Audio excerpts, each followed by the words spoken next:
Welcome back, everyone. Human history is literally filled with attempts to decode the invisible universe. From the absolute earliest days of civilization right up to our modern era, we have constantly tried to peel back the curtain of reality.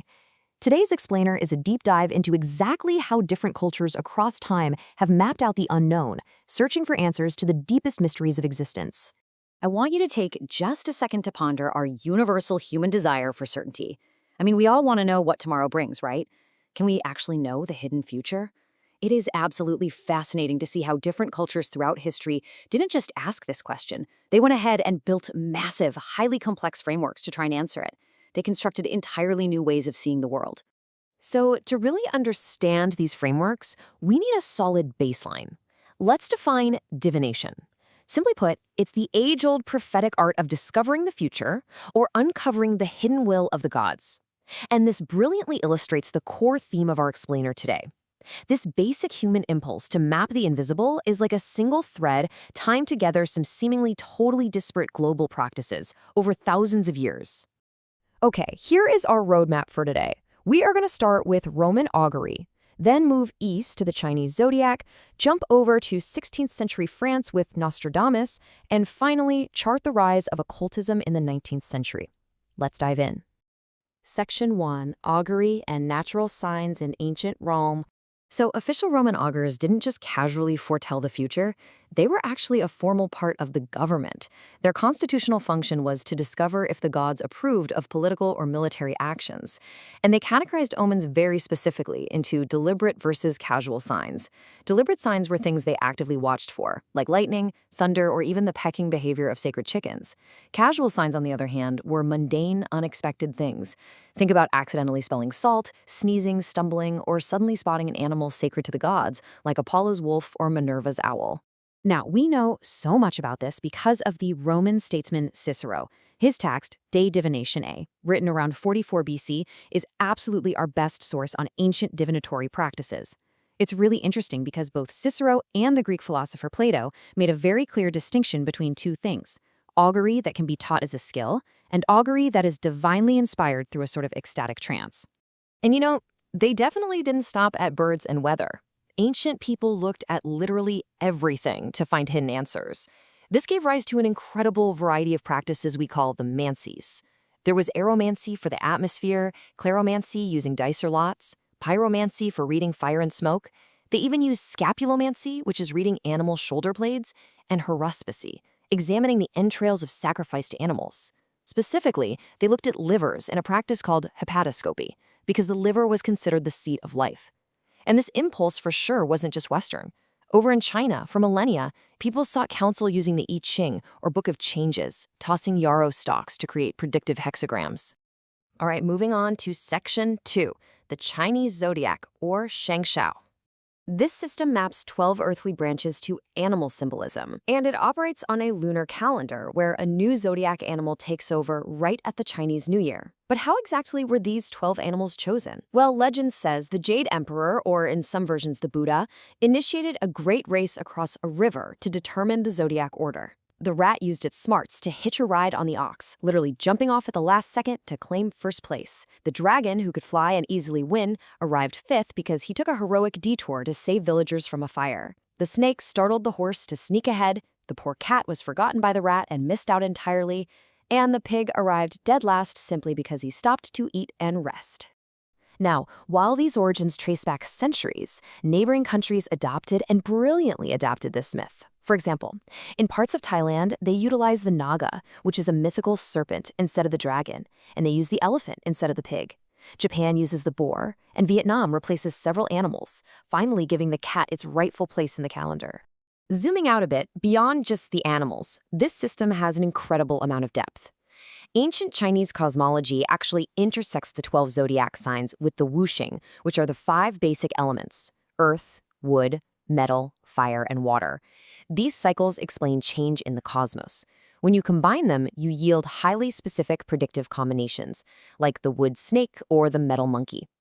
This allows for super complex astrological calculations about personalities, relationships, and even agricultural harvests. Okay, Here is a really surprising fact that turns what you might expect completely upside down. You might naturally think your 12-year zodiac return, your Bin Ming Nian, would be a super lucky year. Actually, scratch that. It's the exact opposite.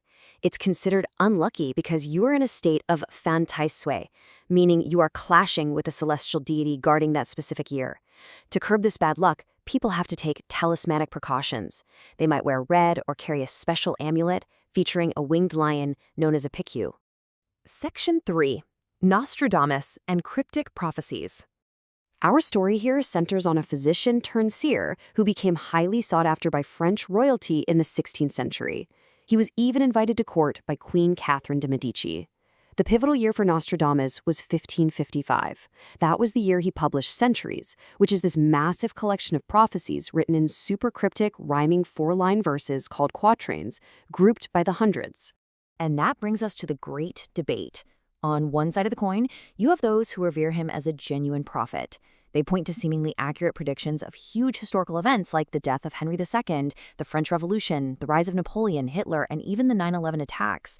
On the flip side, skeptics maintain that because his verses are just so incredibly cryptic and vague, mostly focusing on general natural disasters and conflicts, it's entirely possible to find a quatrain that magically matches almost any frequent historical event.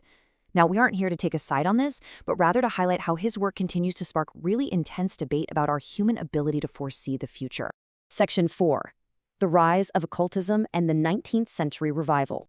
So the term occultism is rooted in the Latin word occultus, which simply means hidden or secret. Originally, this just referred to invisible forces believed to exist within material objects. By the 16th century, older traditions were effectively rebranded as occult sciences. This included things like alchemy, astrology, and natural magic. But skip ahead to the 19th century, and there was this massive revival, and it was really meant to bridge the rapidly widening divide between modern science and religion. Let's trace this historical timeline real quick. The term was popularized in the 1850s by Eliphas Levi. He was a committed Roman Catholic and socialist who was super interested in ceremonial magic, Kabbalah, and the tarot. Then, in the 1870s, a Russian writer named Helena Blavatsky used the term to form the ideological core of a movement called Theosophy. She integrated Hindu and Buddhist concepts like karma and reincarnation, claiming to promote ancient wisdom on behalf of secretive Tibetan masters. And by the 1880s, Levy's ideas about ceremonial magic fed directly into the formation of the Hermetic Order of the Golden Dawn over in Britain. Now, within this highly competitive spiritual milieu, occultists deliberately distanced themselves from spiritualism. Spiritualism was an incredibly popular 1840s movement that focused specifically on contacting the spirits of the dead. Self-described occultists actually viewed contacting spirits as a really dangerous practice that invited malevolent entities. They wanted to be seen as serious students of ancient wisdom, definitely not as ghost hunters. The legacy of folks like Levy and Blavatsky completely fractured, but it heavily influenced the 20th century. One Golden Dawn member, Aleister Crowley, went on to establish his own religion, Thelema. These earlier movements also eventually influenced Wicca in the 1950s. Meanwhile, Blavatsky's theosophy splintered into groups like Anthroposophy, established by Rudolf Steiner. And ultimately, all of this heavily fed into the massive New Age milieu that reached huge mainstream audiences from the 1960s onward. You know, for a really long time, academics viewed all of this with serious Enlightenment prejudice, just brushing it off as pure irrationality. But in the 1990s, that finally changed.